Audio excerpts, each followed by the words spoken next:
hapa duniani si kwetu. Hata wana wa Israeli wakiwa Egypt, wakiwa katika nchi ya utumwa, wapenzi katika Kristo, walikuwa nadhani hapo ni kwao, lakini Mungu alikuwa na malengo mengine. Mungu alikuwa ana fikra tofauti sana na fikra zao, kwamba mji wa Kanaani ni mji wao. Ningependa tuangalie safari ya wana wa Israeli.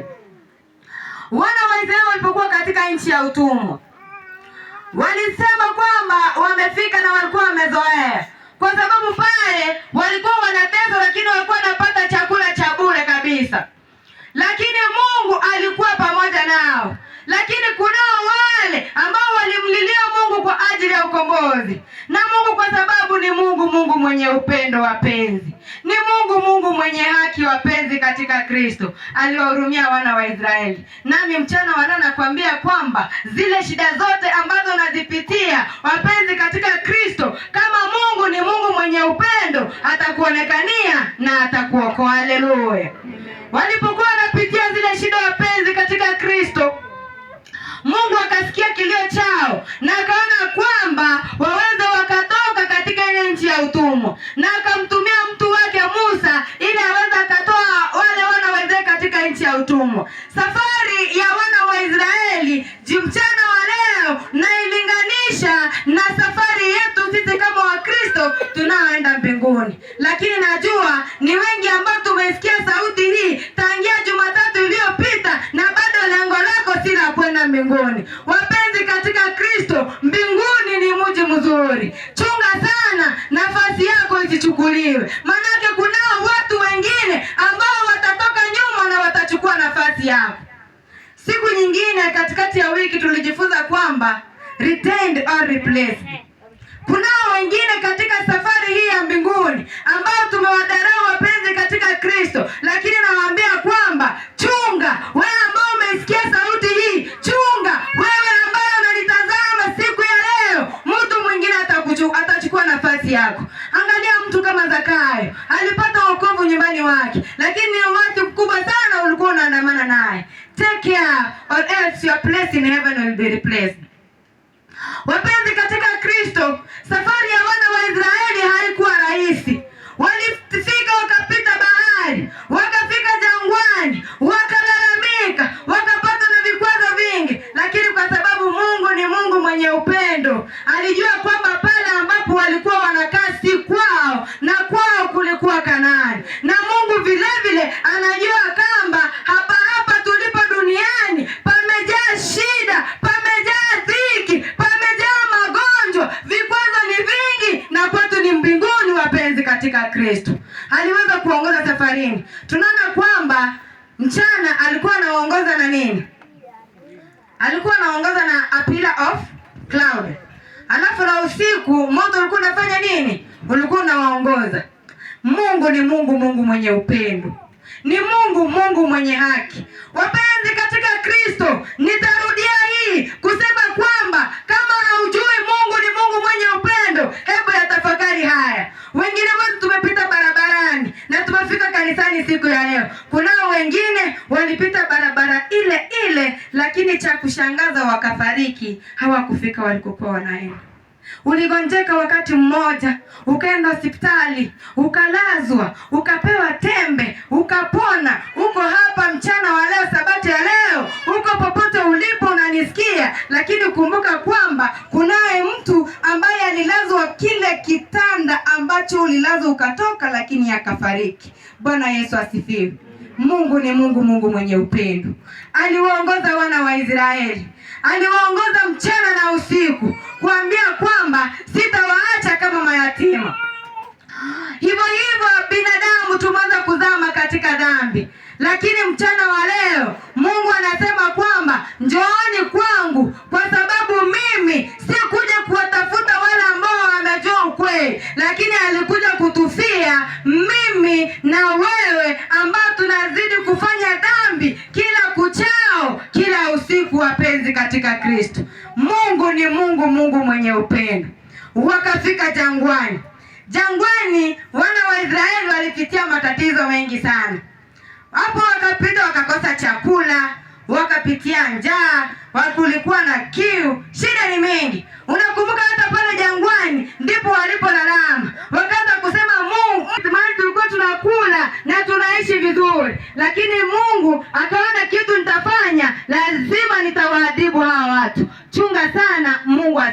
kuadhibu.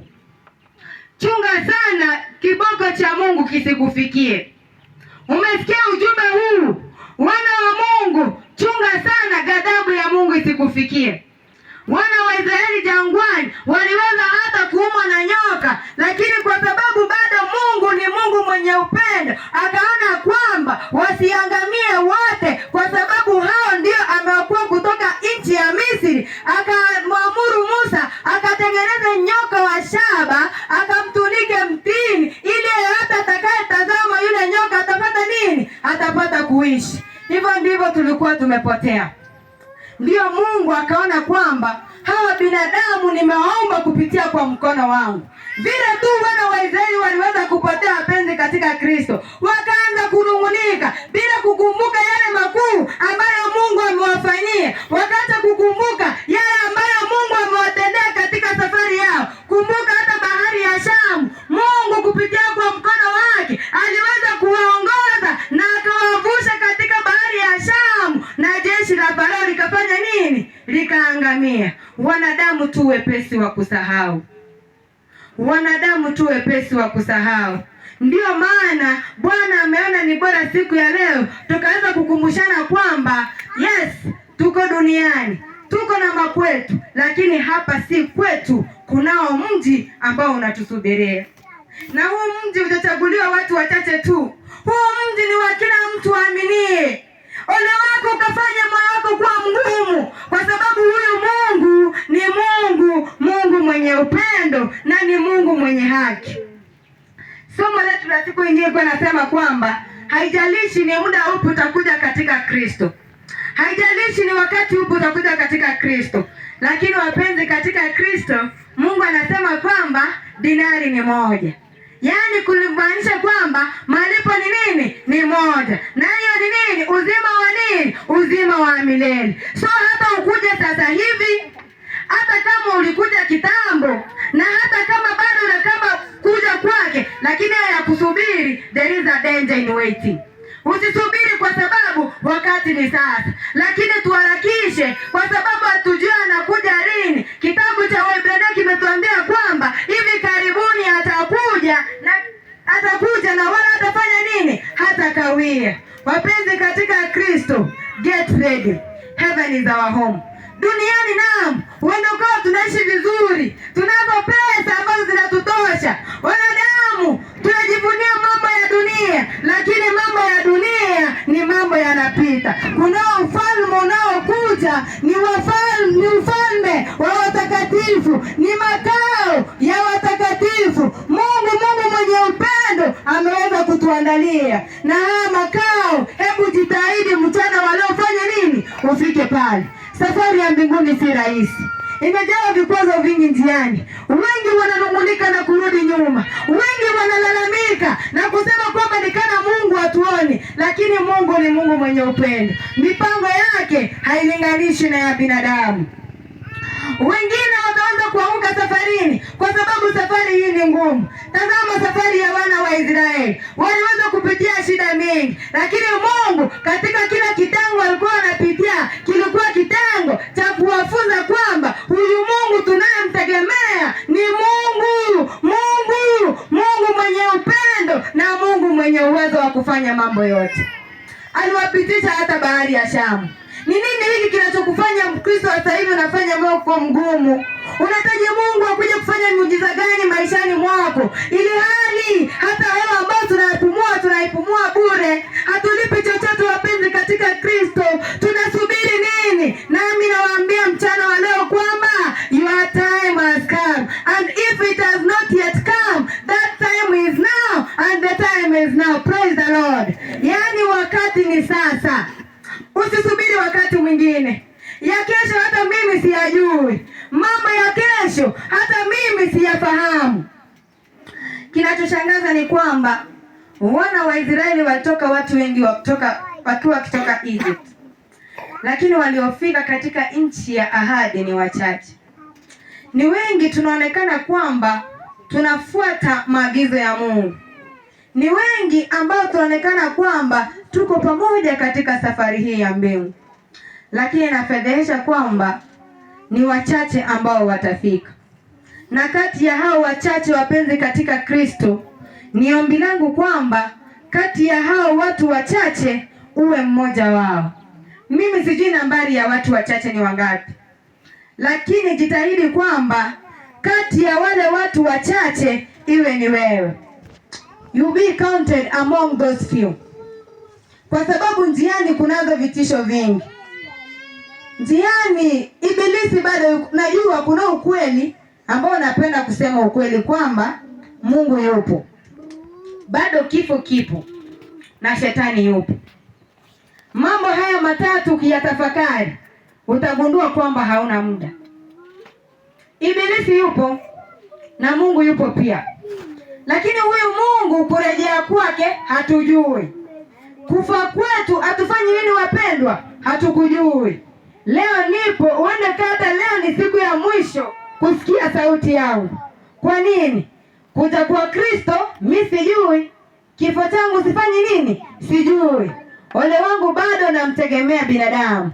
Ole wangu mimi bado nakutegemea ibilisi. Lakini ombi langu ni kwamba pale tarumbeta ya Mungu itakapolia, jina langu liwepo pale. Sijui kama bado pia wewe hilo ni ombi lako. Je, unatamani atakapokuwa anaitana majina, jina lako liwe pale? Kwa sababu alienda kutuandalia makao, na hivi karibuni yule ajaye wapenzi katika Kristo atarejea. Na kila jicho litafanya nini? Litamwona. Kitabu ni Ufunuo wa Yohana 1:7. Tazama, Yesu anasema kwamba hivi karibuni anakuja. Sijui mbona tunazidi kufanya mioyo mgumu. Revelation 1:7. Ufunuo wa Yohana 1:7 inasema, tazama yuaja na mawingu, na kila jicho litamwona, na hao waliomchoma, na hata wale waliomchoma, na kabila zote za dunia, wataomboleza kwa ajili yake. Naam, amina. Naam, amina.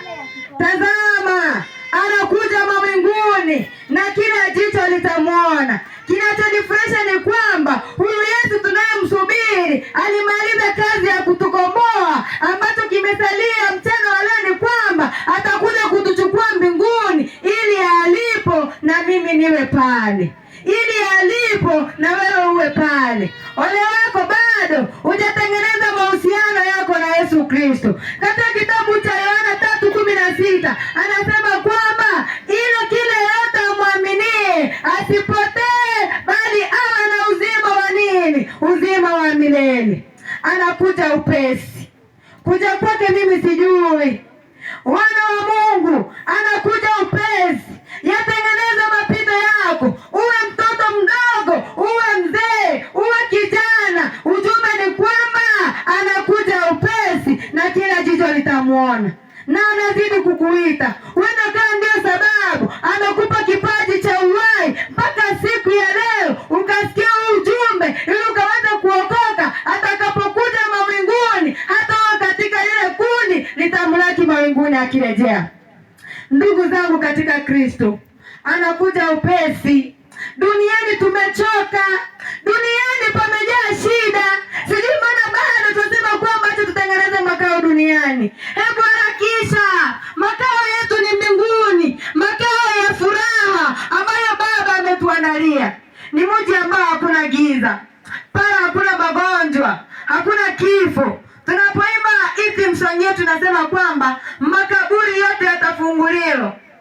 Wapenzi katika Kristo, pale hakuna kifo. Tutaonana na wapendwa wetu. Pale hakuna hata minyama inayotushtua, kwa sababu anasema kitabu cha Isaya kwamba hata simba watatangamana pamoja na mwana kondoo. Wapenzi katika Kristo, swali si kwamba ulianza safari. Swali ni je, utamaliza hii safari ambayo umeianza? Hii safari huwezi imaliza peke yako. Mkaribishe Roho Mtakatifu maishani mwako, naye atakusaidia ukamalize safari hii ya imani. Ni kugumu, si rahisi. Safari ya kwenda mbinguni hakuna raha. Safari ya kwenda mbinguni hakuna kujiburudisha. Safari ya kwenda mbinguni hakuna haja ya mavazi mazuri. Safari ya kwenda mbinguni haina haja uishi katika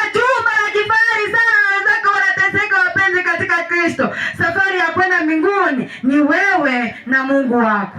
Je, uhusiano wako na Mungu wako uko sawa? Na kama hauko sawa, usife moyo, bado mlango wa rehema uko nini? Uko wazi. Mimi sitaufunga na hakuna ambaye ana uwezo wa kufunga mlango wa rehema, lakini ile siku utafungwa, usije ukasema kwamba sikusikia wakisema kwamba duniani si kwetu. Let our target be where? Be heaven. When home is not home. Hapa ambapo tunapaita duniani yani makao yetu, lakini si kwetu, kwa sababu makao yetu ni mbinguni. Kwa nini? Mungu mwenye upendo ni Mungu ambaye anatubariki. Unajua, huwa nashangaa kwamba tunaomba, tunasema kwamba Mungu Baba uishi juu mbinguni, tunaomba utubariki. Na Mungu anafanya nini? Mnataka Mungu awabariki, lakini katika safari ya kutembea na unafanya nini? Haupo. Lakini unaomba nini? Yaani unahitaji baraka za mtu ambaye umekataa kufanya nini? Kutembea na yeye. Wapenzi katika Kristo, wawili hawawezi kutembea pamoja kama hawajafanya nini? Hawajakubaliana. Hebu kama unataka baraka za Mungu mchana wa leo, sema kwamba kuanzia sasa uhusiano wangu na Mungu utakuwa nini? Utakuwa sawa sawa. Naye utaona atafungua madirisha ya mibaraka juu ya maisha yako. Mweke Mungu awe nafasi ya kwanza katika maisha yako, manake hapa duniani si kwetu. Kwetu ni wapi? Kwetu ni mbinguni. Ni Mungu mwenye upendo, na anasema kwamba ufalme ni wa watu wote. Wokovu umeweza kurahisishwa kupitia Yesu Kristo, na hivi karibuni atarejea na hata kuja kunihukumu tena kama mwenye dhambi. Hebu na aje kukuokoa kutoka nini? Kutoka ulimwenguni wa shida, ama aje akuacha kwa sababu bado wewe unaburudika duniani. Mimi sioni kitu ambacho kinafurahisha duniani, lakini waendekao wengine wetu tunavyo vitu ambavyo vinafanya nini? Vinatufurahisha duniani. Nami nakuambia mchana wa leo, baki na hizo vitu ambao wanataka kusafiri kwenda mbinguni wafanye nini? Tutaenda, kwa sababu anasema kwamba karibu anakuja. Umesikia ujumbe huu katika majuma mawili, na bado anasema kwamba sifanyi nini? Utaki kufuata safari ya mbinguni, wewe salia pale pale. Kinachonifurahisha ni kwamba ujumbe huu umepata nini? Umeweza kuusikia. Wokovu umeweza kurahisishwa kupitia kwa Yesu Kristo. Kitabu ni Ufunuo wa Yohana 7. Ufunuo wa Yohana 7:9 anzia 8. Maandiko inasema wa kabila la Zabuloni. Anzia 9. Maandiko inasema baada ya hayo nikaona, natazama mkutano mkubwa sana ambao hapana mtu anaweza kuhesabu, watu wa kila taifa, kabila, watu kutoka kila kabila na jamaa, lugha, wamesimama mbele ya kile kiti cha enzi na mbele ya mwana kondoo, wakisema nini? Wamevikwa mavazi meupe, wana matawi ya mitende mikononi mwao, wakisema nini? Wakilia kwa sauti kuu, wakisema wokovu wa Mungu. Wapenzi katika Kristo, hebu jitahidi uwe katika lile kundi, manake Yohana anaonyesha mkutano mkubwa, na huu mkutano haukuwa watu ambao wametoka katika mji wa Loreto peke yake, bali ulikuwa ni mkutano kutoka mataifa yote, kutoka katika kila lugha, kumaanisha uwe Mmasai, uwe Mkikuyu, uwe Mluya. Wapenzi katika Kristo, mbinguni ni ya wote. Walikuwa wakipiga sauti kuu wakisema kwamba salvation belongs to our God and to the Lamb of God, who is Jesus Christ. Yani walipiga sauti kuu wakisema kwamba wokovu, msomaji wangu, wakalia kwa sauti kuu wakisema wokovu na Mungu wetu, aketie katika kiti cha enzi na mwana kondoo. Kumbuka huyu mwana kondoo alikuja kutufilia. kinachonifurahisha ni kwamba atakaporejea hatakuja kusulubishwa tena, bali atakuja ili kuwachukua wale ambao waliweza kumwamini Yesu Kristo, ndio watakuwa katika ule mkutano. Hebu akija nawe uwe katika lile kundi. This world is not our home. Ole wako bado unaendelea kusalia duniani. Unasema kwamba mimi bado ni mtoto mdogo. Wapenzi katika Kristo, mkutano ambao uko mbinguni ni wa watu wote, wakubwa kwa wadogo, watu wa mataifa yote, kuonyesha kwamba Mungu ni Mungu mwenye haki, yaani ni Mungu mwenye usawa. Binadamu mimi nina ubaguzi, lakini ambaye anatupa wokovu ni Mungu mwenye haki. Tazama safari ya wana wa Israeli. Mungu aliwaambia kwamba hebu mtachukua wazee wenu, mtachukua vijana wenu, hamtamwacha hata mtoto mdogo, mtachukua kila kitu, hata nini, hata mifugo yenu. Mungu hataki uangamie. Ameona ni bora kwamba usikie ujumbe huu, kwa sababu hakwenda kuandaa makao ya watu wawili peke yake, hakwenda kuandaa makao ya watumishi ambao wametoka chuo kikuu cha Masai Mara, lakini ameanza kuandaa makao ya watu wote ulimwenguni. Nini? Ulimwenguni wote. Wapenzi katika Kristo, this world is not our home. Hii dunia si kwetu. Sijui mbona bado tunasalia huko. This world is not what? Is not our home. Even the Israelites knew Egypt is not their home. Tena safari ya Waisraeli inafika pale ambapo walifanya nini? Walipelekwa mateka Babiloni. Wakaenda wakakaa kando ya mto wa nini? Wa Babeli. Wakaanza kuwaza na kufikiria, wakasema kwamba hapa si kwetu, kwao ni wapi? Ni Zayuni. Si ndio? Yaani kumaanisha hata wao walijua kwamba hapa ambapo tupo si nini? Si kwetu. Ni vipi sasa, ni shida gani tunao sisi kama Wakristo wa sasa hivi ambao bado tunalilia vitu vya dunia na tumeweka Mungu kando? Lakini pia ina shida, kwa sababu pia shetani anatafuta watu. Akasema nataka shetani aende na nani? Bado kama unataka kupewa shetani wafuasi, pia it is well and good, because pia shetani ako na nini? Na kazi yake. You can help Satan make his wills be done. Like mtasaidia tu shetani kufanya hiyo kazi, pia si mbaya. Pia shetani anatafuta wafuasi, lakini jua mbinguni makaoni yaliyoko ni ya watu wote, na mbinguni ni mji ambao hakuna shida. Maji ukifuata shetani anaenda kuangamia milele na milele. Sijui tulifunza Bible study wenye walikuwa hapa. Tulifunza millennium all those. Anasema kwamba tumaini letu la hakika ni kwamba ni mji ambao unakuja. Kitabu ni Tito 2:13. Yesu atakapokuja mara ya pili, hiyo ndio nini? Hiyo ndilo tumaini letu. Inasemaje? Tito 2:13. 2:13 maandiko inasema tukilitazamia tumaini lenye baraka, tukilitazamia tumaini lenye baraka na mafunuo ya utukufu, wa Kristo Yesu, Mungu mkuu na Mwokozi wetu. Kumaanisha kwamba kuja kwa Yesu Kristo ndilo tumaini letu, lakini halitakuwa tumaini la watu wote, kwa sababu kunao wengine hata baada ya kusikia ujumbe huu wanafanya mioyo kuwa migumu.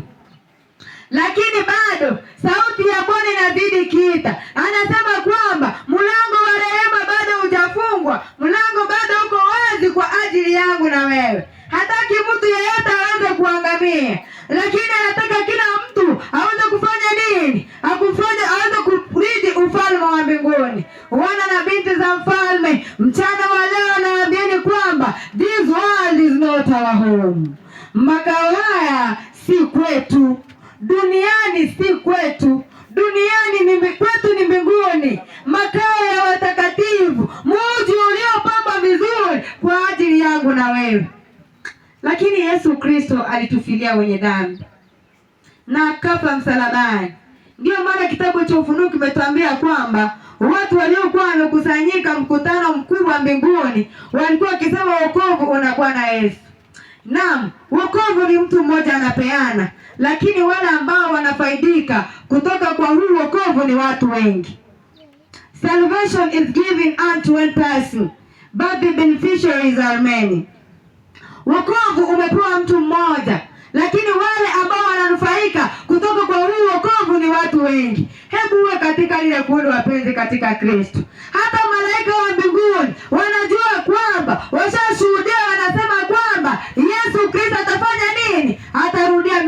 Matendo ya Mitume 1:11. Yaani hata malaika wanajua kwamba Yesu atakuja, lakini binadamu tunafanya moyo kuwa migumu, tunasema bado tuko na time. Lakini wao wakati nimekuja kuambia kwamba your time has come, wakati wako umefika, na kama si sasa ni sasa hivi, na bado si kama sasa hivi ni hivi sasa. Wapenzi katika Kristo, wale wako uje ukaangamia ukiwa unajua kwamba mbinguni iko ni Mungu mwenye upendo. Ndio maana ameona ni bora uweze ukasikia ujumbe popote ulipo. Inasemaje? Matendo ya Mitume 1:11. Wakasema enyi watu wa Galilaya, mbona mmesimama mkitazama mbinguni? Huyo Yesu aliyechukuliwa kutoka kwenu, huyo Yesu ambaye alichukuliwa kutoka kwetu kwenda juu mbinguni, wapendwa, atakuja jinsi hiyo mlivyomwona akienda zake mbinguni. Kumaanisha hata malaika wanajua kwamba Yesu atafanya nini? Atarudi mara ya pili. Mbona sisi tunafanya mioyo migumu? Bado anakuita, unakaa bado ulegea kidogo, ukasoma nyuma kidogo, lakini Mungu mwenye upendo anakuweza. Umefika siku ya leo, anakuambia kwamba njoo mwanangu, kwa sababu wokovu ni mimi ninapeana, na wokovu ni bure, unipi chochote kile. Wapenzi katika Kristo, huu wokovu hatukuitishi pesa zozote, manake yote yaliweza kugharamiwa wapi? Msalabani. Tazama msalaba na upate kuishi. Wana wa jangwani walitazama joka na wakapata kupona. Vile vile pia sisi tukitazama msalaba wa Yesu Kristo, hata uzima tumeahidiwa kwamba tutapata uzima wa milele, yani uzima with no expiry date. My fellow brethren, let heaven be our target, because this world is not our home. Duniani si kwetu, lakini bado kama unapenda duniani, baki pale pale. Wapenzi katika Kristo, ni Mungu mwenye upendo. Shida yetu ni kwamba sisi hatutaki kujua ukweli, lakini ujumbe ni kwamba wokovu umepewa Yesu Kristo, na Yesu Kristo ametupea uzima bure, kwa sababu alikuja kunifilia mimi mwenye dhambi. Hakuja kukutafuta yule ambaye ulikuwa sawa, kwa sababu alijua wote tumefanya dhambi. Ama kweli anakuja upesi. Yuaja Yesu atarudi sasa, anakuja duniani. Wasafiri wote watapumzika Yesu anaporudi tena. When home is not home, when you are still crying for the riches of earth that will pass, and there is a home that God wants to prepare for us, that Jesus wants to prepare for us, but it's well and good. Yesu Kristo alisulubishwa. Baridi ambayo Yesu Kristo alistahimili msalabani hawezi kalinganishwa na baridi ambayo wakati mwingine kanisa ikiweka maombi ni asubuhi tunashindwa kuamuka kwa sababu kuna baridi. Hiyo si baridi. There is a cold that Christ suffered at the cross. Lakini akaona ni kwamba wacha niwafilie binadamu ambao nilifanya nini? Niliwaomba mimi kwa mkono wangu. Lakini ikiwa bado tutamkataa Kristo, uzima tumepata bure, hewa tunapumua bure, hatulipi chochote. Yatumie hayo maisha vizuri. Use the life that Christ has given you wisely. Ukiamua kuwaste pia ni sawa, because he has given you free. Na bado ametupea uhuru wa kufanya nini? Wa kuchagua. Umwamini, usimwamini, bado chaguo ni lako. But nachokuambia ni kwamba this world is not our home. Our home is the city to come. Revelation 21:1. That is the city to come. And if you could wish to have the life that Christ has given you freely, then Kama hautataka kumwamini huyu Yesu Kristo, kama hautataka kufanya mapenzi ya Yesu Kristo, uzima amekupea bure na hata kunyang'anya. Tumia hayo maisha vizuri. Hata kama ni kwa raha za dunia, wewe tumia maisha ya Yesu nini? Maisha vizuri. Kwa sababu aliwafidia wenye dhambi wote. This world is not your home. Soma. Ufunuo wa Yohana 21:1. Ufunuo wa Yohana 21:1. Kisha nikaona mbingu mpya. Na huo ndio mji ambao utakuja. Kisha nikaona mbingu mpya na nchi mpya. Kwa maana mbingu za kwanza na nchi ya kwanza zimekwisha kupita. Wala hapana habari yake tena. Nami nikauona mji ule mtakatifu. Yerusalemu mpya. Ukishuka kutoka mbinguni. Kwa Mungu. Umewekwa tayari. Kama bibi harusi. Aliyekwisha kupambwa kwa mumewe. Wapenzi katika Kristo, na huo ndio mji ambao utafanya nini? Utakuja. Jitahidi upate kurithi uzima wa milele. Leo ninafikiria nchi nzuri ninayotaka kuiona, nisimamapo karibu na Mwokozi, tajeni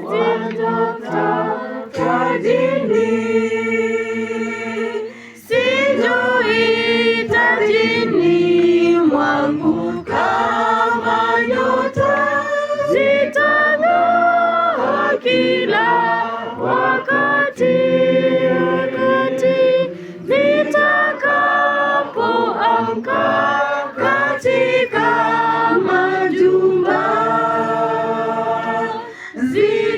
zitakuwa nyota tajini. Majina yaitwa Polo, majina yaitwa Polo, majina yaitwa Polo, majina yaitwa Polo niweko. Sijui tunapoimba nyimbo kama hizi tunafikiria kwamba haya majina yataitwa kwenda wapi, lakini majina yaitwapo lo, je, lako litakuwako ama bado utakuwa unashikilia vya ulimwengu? Nimewaeleza kwamba safari ya mbinguni hakuna raha. Watakusema, watakusengenya, utakosa hata kujienjoy vitu za dunia, lakini jua kwamba vya dunia vitafanya nini? Vitapita. Leo hii wacha fikra zako zifikirie nchi iliyo nzuri ambayo tunafanya nini? Tunatamani kuiona, kwa sababu kitabu ni Ufunuo wa Yohana 7:10. Ufunuo wa Yohana 7:10. Wakilia kwa sauti kuu.